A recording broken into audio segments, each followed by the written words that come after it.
오늘 하나님의 말씀은 마태복음 1장 18절에서 25절 말씀입니다. 함께 읽겠습니다. 예수 그리스도의 나심은 이러하니라. 그의 어머니 마리아가 요셉과 약혼하고 동거하기 전에 성령으로 잉태된 것이 나타났더니 그의 남편 요셉은 의로운 사람이라. 그를 드러내지 아니하고 가만히 끊고자 하여 이 일을 생각할 때 주의 사자가 현몽하여 이르되 다윗의 자손 요셉아, 내 아내 마리아 데려오기를 무서워하지 말라.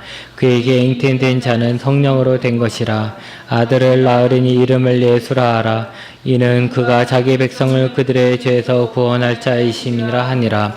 이 모든 일이 된 것은 주께서 선지자로 하신 말씀을 이루려 하심이니 이르시되 보라, 처녀가 잉태하여 아들을 낳을 것이요 그의 이름은 임마누엘이라 하리라 하셨으니 이를 번역한즉 하나님이 우리와 함께 계시다 함이라. 요셉이 잠에서 깨어 일어나 주의 사자의 분부대로 행하여 그의 아내를 데려왔으나 아들을 낳기까지 동침하지 아니하더니 나음의 이름을 예수라 하니라. 아멘. D-Day라는 단어는 어떤 일을 실행하기로 결정한 날을 의미합니다. 우리 주변에서 가장 많이 쓰이는 예는 뭐냐면 수능 시험 볼 때죠. 저도 옛날에 요즘도 그러는지 모르지만 예전에 보면 항상 칠판에다가 시험 보기, 저 같은 경우는 학력고사였는데 학력고사 볼 때 D-Day를 잡았어요. 그러니까 D-100일, 99일 뭐 이렇게 해가지고 시험 볼 날이 며칠 안 남았다라는 것을 계속해서 카운트다운을 하거나 했습니다. 선거날 표현할 때도 D-Day라고 이야기를 하죠. 그래서 D-Day이 며칠이다 이런 식으로 이제 이야기를 합니다. 그런데 원래 이 D-Day는 군사적인 용어라는 거예요. 군대에서 쓰는 용어로 무슨 뜻이냐면 공격 개시일, 공격하게 이제 시작하는 날이라는 것이죠. D-Day를 며칠인가 하면 이제 그 공격하기 위한 모든 준비를 그 날짜별로 하는 거예요. 공격하기 열흘 전에는 뭘 준비하고 공격하기 9일 전에 뭘 준비한다 이런 식으로 해서 작전을 세우는 거예요. 그렇게 만반의 준비를 다 하고 이제 드디어 D-Day가 되면 그때 맹 공격을 하는 것입니다. 이 D-Day라는 단어가 처음 사용된 것은 제2차 세계대전 때 연합군이 프랑스의 노르망디에 상륙작전을 펼칠 때라고 합니다. 그때 연합군은 독일군이 모르게 D-Day를 잡아놓고 이제 상륙 준비를 하고 있다가 1944년 6월 6일에 이제 상륙하여 성공하게 되는 거죠. 이 날을 계기로 해서 전세가 역전되어서 결국 연합군이 승리하게 됩니다. 하나님께서도 인류를 구원하시기 위해서 D-Day를 잡으셨습니다. 하나님께서 잡아온 D-Day는 하나님께서 이 땅에 상륙하시는 이 땅에 오시는 날이 되는 것이죠. 그리고 그 날이 이제 다가올수록 하나님도 그 날짜에 맞춰 착착 그 준비를 하시는 겁니다. 우리가 알 수 없는 그 까마득한 시간, 인간이 처음 죄를 지었을 때부터 하나님은 계획을 세우셨습니다. 그리고 하나하나 D-Day를 위해 진행하셨습니다. 구약을 읽어보면 하나님께서 그 긴 역사 속에서 D-Day를 위해 준비하신 내용들이 나옵니다. 선지자를 통해서 그날이 올 것이라고 미리미리 선포하셨고 그날은 어떤 날이 될런지에 대해서도 이미 다 말씀하셨습니다. 물론 D-Day는 비밀이죠. 그날이 언제인지는 비밀입니다. 이스라엘 사람들은 몰라요. 그러나 그날은 올 것이라고 그들은 기대했고 하나님은 하나하나 오시기 위한 준비를 하셨습니다. 그리고 D-Day가 막바지에 이르렀을 때 하나님은 마지막 준비를 하십니다. 바로 어떻게 오시는가 하는 거죠. 이제 갈 거라는 거 미리 다 통보해 놓고 이렇게 될 거란 거 다 통보해 놓고 이제 오시기만 하면 되잖아요. 그러니까 이제 오시는데 어떤 방법으로 오시는가 이걸 이제 준비해야 되는 거예요. 근데 하나님께서 천사처럼 이 땅에 오시는 것은 아무 의미가 없어요. 구약에서는 하나님이 천사를 보내서 천사를 만난 사람들도 있었죠. 그런 식으로 하나님께서 이 땅에 오신 적도 있습니다. 그러나 그것은 최종적인 승리를 위해서는 별 도움이 되지 않는 거예요. 하나님이 이 전쟁을 승리로 만들기 위해선 몇 가지 조건들이 있어요. 근데 먼저 육체의 몸을 입고 오셔야 한다는 조건이 있습니다. 왜냐하면 하나님께서 온 인류를 대신하고 대표해야 하기 때문에 그런 거죠. 하나님이 천사의 모습으로 와서 내가 사람들을 대신한다, 대표한다 이럴 수는 없잖아요. 그러기 위해서는 터미네이터처럼 하늘에서 뚝 떨어져서도 안 되고 우리가 아는 박혁거세처럼 아래에서 태어나서도 안 돼요. 모든 사람들이 태어나는 방법을 선택해야 되는 거예요. 모든 사람들이 태어난 것처럼 여러분들이 다 태어난 것처럼 어떻게 태어났어요? 여자의 몸속에서 잉태되어서 육체의 몸을 가지고 태어나셔야 하는 것입니다. 그래야 사람으로서 모든 사람들을 대신할 수 있는 거죠.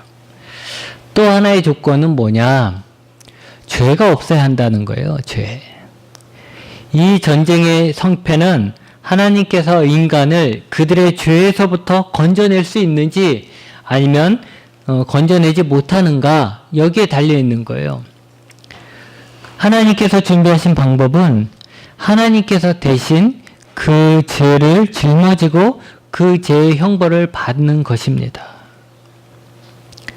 여러분, 다른 사람의 죄를 갚으려면 최소한 나는 죄가 없어야 되잖아요. 만약에 나한테 죄가 있으면서 내가 저 사람의 죄를 내가 갚을게 이렇게 얘기하면 뭐라 그러겠어요?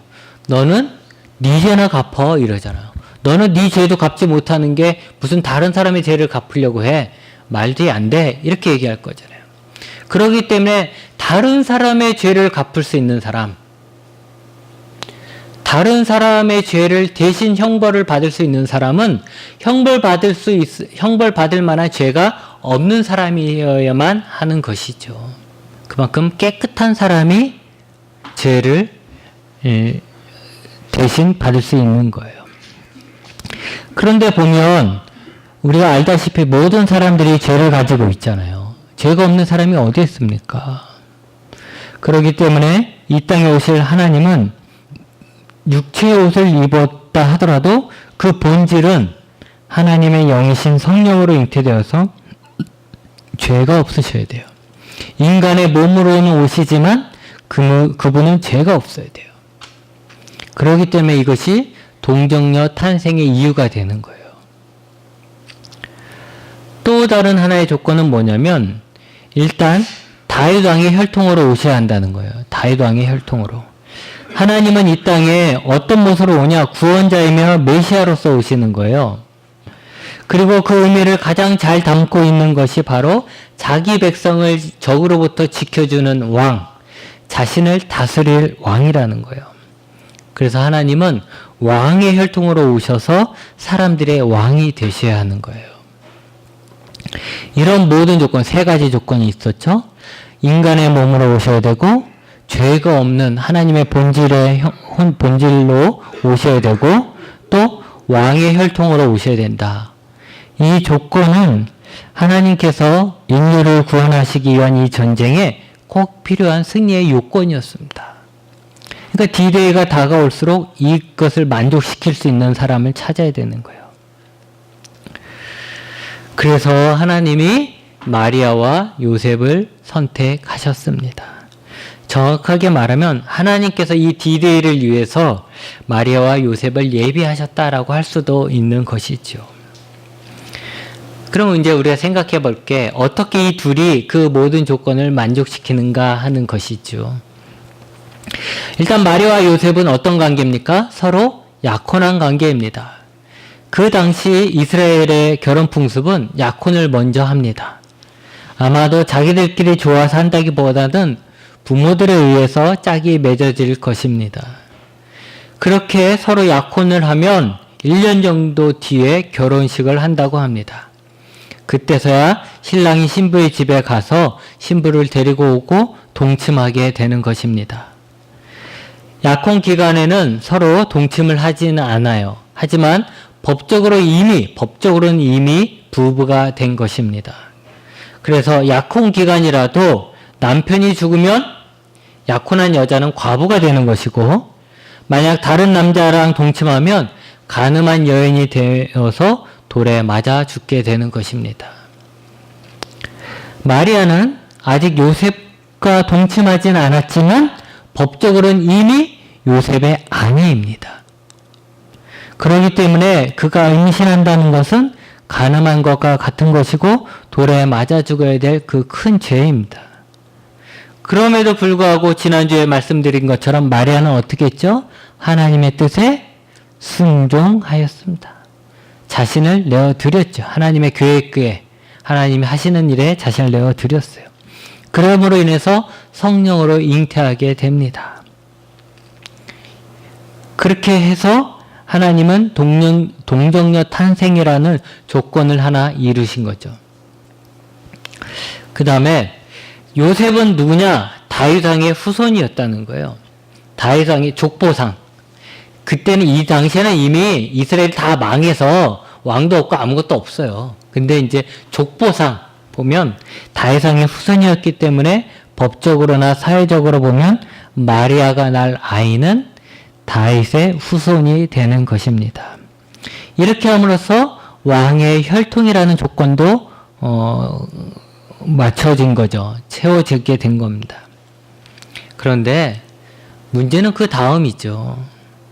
자신의 약혼자가 다른 사람의 아이를 가졌다는 것을 요셉이 어떻게 받아들일까 하는 것입니다. 보통의 사람들이라면 자신의 의로움을 나타내기 위해서라도 자신은 율법을 잘 지켰다는 의미에서 내 약혼자의 아기는 내 아기가 아니다 라고 사람들에게 말할 거예요. 그리고 그것이 아니다 하더라도 약혼한 여자가 내가 아닌 다른 남자와 동침하여 아이를 가졌다는 사실만으로도 심한 배신감에 분노할 것이고 복수하려 할 것입니다. 그렇게 되면 결국 여자는 죽게 되고 그 뱃속에 있는 아이도 함께 죽게 되는 것이죠. 하나님은 이걸 막아야 하는 거예요. 이걸 막아야 하는 거죠. 그래서 요셉이 이제 마리아가 이제 아이를 가졌다는 이야기를 들었을 때 약혼을 조용히 파기하려고 했잖아요. 그때 하나님은 천사를 보내서 요셉에게 뭐라 그럽니까? 지금 일어나고 있는 일들에 대해서 다 설명을 해줘요. 뭐라고 얘기하죠? 마리아 데려오는 것을 무서워하지 말라는 거예요. 마리아 데려오는 거 무서워하지 말아라. 또 그 아이는 성령으로 잉태된 자다. 그러니까 이 마리아가 물러내갖고 다른 사람하고 잠을 자서 애를 가진 게 아니다. 이 아이는 성령으로 잉태된 아이다. 또 이제 이 아들을 낳는다. 애를 낳으면 딸을 낳을 수도 있잖아요. 근데 얘기하시는 게 아들을 낳는다. 근데 자기 백성을 그들의 죄에서 구원할 자다. 이 아이는. 또 처녀가 잉태할 것은 이미 선지자를 통해서 하나님께서 예언하신 말씀이다. 그것이 지금 이루어지고 있는 것이다. 라고 천사를 통해서 말씀을 하십니다. 요셉은 이 모든 말씀을 꿈에서 듣고서 어떻게 합니까? 순종하여서 마리아를 집으로 데리고 와서 아들을 낳을 때까지 동침하지 않습니다. 여러분 성경을 보면요. 어떻게 되냐면 마리아를 설명할 때는 뭐라고 얘기해요? 예수님의 어머니라고 얘기를 해요. 성경에. 그런데 요셉에게는 예수님의 아버지 요셉이라고 얘기하지 않아요. 요셉을 설명할 때 뭐라 그래요? 마리아의 남편 요셉이라고 해요. 그 예수님의 아버지는 누굽니까? 하나님이시죠. 하나님이시고 요셉은 사회적인 아버지라고 할 수 있는 거예요. 사회적으로. 법적으로 아버지라 할 수 있는 거죠. 마리아의 남편 요셉은 마리아의 뱃속에 있는 하나님을 든든히 지켜주는 보호자 역할을 충실히 잘 감당해요. 그리고 마침내 D-Day, 그날에 하나님께서 이 땅에 인간의 모습으로 오셨습니다. 그분이 바로 예수님이고 그날을 기념하는 날이 바로 성탄절입니다. 제2차 세계대전에서 연합군이 노르망디 상륙을 성공함으로써 전세를 역전시켜서 승리했던 거예요. 만약에 그때 이 상륙작전이 실패했다면, 그대로 독일군이 승리했다면 우리나라도 일본에서 해방되지 못했어요. 이때 이 계기를 통해서 독일군이 망함으로 인해서 일본도 패망하게 되는 거예요. 만약에 이때 독일군이 계속해서 승리하게 됐다면 우리도 장담할 수가 없는 거죠. 그러니 어쨌든 간에 이때 이 D-Day를 성공시킴으로 인해서 승리했던 것처럼 예수님께서 이 땅에 오심으로써 인류에는 드디어 구원의 문이 활짝 열리게 되고 승리의 교두보가 마련된 것입니다. 여러분 중에는 어느 날 어쩌다가 우연히 예수님을 믿게 되었다라고 말하는 분이 있을런지 몰라요. 어쩌다가 내가 친구 따라가서 어쩌다가 교회 한번 갔다가 내가 예수님 믿었어. 내가 어쩌다가 그냥 이웃 사람들이 한번 교회 가자 해가지고 한번 갔는데 그러다가 예수님 믿게 됐어. 이렇게 얘기할 수도 있는 것이죠. 그러나 여러분이 예수님을 믿고 구원을 얻는 것은 어느 날 우연히 생길 수 있는 것이 아닙니다. 길 가다가 운 좋게 줄 수 있는 5만원 지폐와 다르다는 것이죠. 구원은 이미 오래전부터 하나님의 계획 속에 포함되어 차근차근 준비되어져 갔던 것입니다. 에베소서 1장 4절에서 5절에 이렇게 말씀하십니다. 곧 창세전에 그리스도 안에서 우리를 택하사 우리로 사랑 안에서 그 앞에 거룩하고 흠이 없게 하시려고 그 기쁘신 뜻대로 우리를 예정하사 예수 그리스도로 말미암아 자기의 아들들이 되게 하셨으니 라고 말씀을 하시는 거예요. 여기에 어디 우연이 있습니까? 우리에겐 그날이 어느 날 갑자기였지만 하나님께서는 미리 창세전부터 우리를 택하셨고 우리를 구원하시기 위한 D-Day를 잡으시고 준비하셨다는 것을 믿으시기 바랍니다. 그리고 우리의 구원을 이루시는 데 있어 그 교두보를 마련하는 날이 바로 성탄절이라는 거죠. 그러기에 우리에겐 성탄절이 단지 쉬는 날, 선물 주고받는 날, 데이트하는 날 이상의 의미가 있는 이 땅의 구원의 빛이 비친 날입니다. 우리를 해방하는 해방의 빛이 비친 날이라는 것이에요. 여러분, 하나님은 실수하지 않으십니다. 하나님의 뜻은 반드시 이루어질 것입니다. 좀 더딘 것 같더라도 반드시 이루어집니다. 그리고 실수하지 않는 그 하나님께서 나를 부르셨습니다. 다른 사람하고 착각해서 나를 부른 것이 아니고 나를 잘못 보고 부르신 것도 아닙니다. 하나님께서 정확하게 나를 콕 찍어서 부르셨고 그렇게 하나님께서 내 이름을 부르셨기에 우리는 그분 앞에 나가야 합니다. 이곳에 있을 수 있는 이유도 그래서 있을 수 있는 거죠. 여러분, 하나님이 나를 잘 아시고 나를 탁 꼽아서 말씀하시는데 그렇게 부르셨는데 우리가 도망갈 수 있을까요? 없어요. 도망갈 수도 없고 도망가서도 안 되는 것입니다. 어떤 농부도 감자 하나를 얻기 위해 감자 하나를 심고 물 주고 잡초 뽑고 비료 주지 않습니다.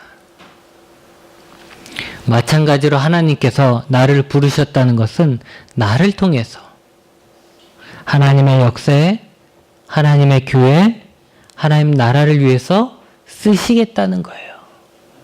나 하나만을 구원받는 것으로 끝나는 게 아니에요. 하나님이 나를 부르셨으니 나는 구원을 받겠죠. 근데 내가 그 구원받는 거 그 하나로 끝나는 게 아니라는 거죠. 농부가 한 감자를 심었을 때 이 한 감자를 심지만 이 감자를 통해서 또 다른 많은 감자들이 생기길 바라는 것처럼 하나님이 나를 부르셔서 나를 하나님이 구원하시면 나 하나만을 구원하시는 것이 아니고 나를 통해서 또 다른 하나님의 역사에 내가 쓰임받아 하나님의 나라가 확장되고 하나님이 원하시는 열매들이 많이 맺기를 원하신다는 거예요. 그렇기 때문에 우리는 부름을 받았을 때 누구나 다 사명자가 되는 거예요. 신학대학교 가는 목사님만 사명자가 아니라는 거예요. 직분 가진 사람만 사명자가 아니라는 거예요. 누구든 하나님이 부르시면 그는 하나님의 자녀가 될 뿐만이 아니라 부르심 속에서 벌써 나는 하나님의 사명자가 되는 거예요. 그래서 하나님의 일에 내가 동참해야 되는 거고 하나님을 위해서 헌신해야 되는 거고 나를 통해서 하나님이 기뻐하실 만한 많은 열매들을 맺어가야 되는 거예요. 여러분, 하나님은 여러분을 통해 하나님의 나라가 더 확장되어지고 이 땅 위에 하나님의 교회가 더 견고하게 세워질 거라는 것을 알고 계십니다. 물론 우리의 힘으로는 나 하나 신앙생활하는 것도 어렵습니다. 하지만 마리아와 요셉이 하나님의 계획을 알고 순종함으로써 하나님께서 그들을 통해 하나님의 구원의 디데이를 이루신 것처럼 나는 할 수 없지만 나에 대한 하나님의 계획을 알고 순종할 때 내 자신을 하나님 앞에 하나님이 쓰시겠다 하셨을 때 나 자신을 온전히 내어드렸을 때 우리도 마리아와 요셉처럼 하나님의 구원의 역사에 중요한 역할을 하게 될 것이고 우리를 통해서 하나님의 나라가 더 확장되어져 갈 것입니다. 마리아와 요셉은 돈 많은 사람도 아니었고요. 성경에 대한 박사도 아니었고 다른 사람들에게 막 존경받는 인품이 훌륭했던 사람들도 아니었습니다. 그들은 작은 동네 그냥 촌구석에 사는 지극히 평범한 사람들이었습니다. 그러나 하나님이 그들을 선택하셨고 그들이 그 선택에 순종했을 때 하나님의 구원의 역사에서 가장 중요한 역할을 그들이 하게 되는 것입니다. 여러분, 하나님께서 여러분을 통해 지금 일하고 있다는 것을 알고 계십니까? 그것을 느끼고 계십니까? 하나님이 나를 사용하시는 것이 부담스럽다고 생각할 수 있지만 우리는 마리아와 요셉처럼 하나님의 말씀에 순종하는 것입니다. 하나님께 그냥 우리의 인생을 드리는 거예요. 오래전부터 계획되었던 하나님의 놀라운 계획에 동참한다는 것은 우리 인생이 누릴 수 있는 가장 큰 가치이며 보람이고 짜릿한 경험이 될 것입니다. 성도 여러분, 하나님 일에 동참함으로써 완성된 하나님 나라에서 승리의 기쁨을 우리 함께 누리게 되길 바랍니다. 기도하시겠습니다.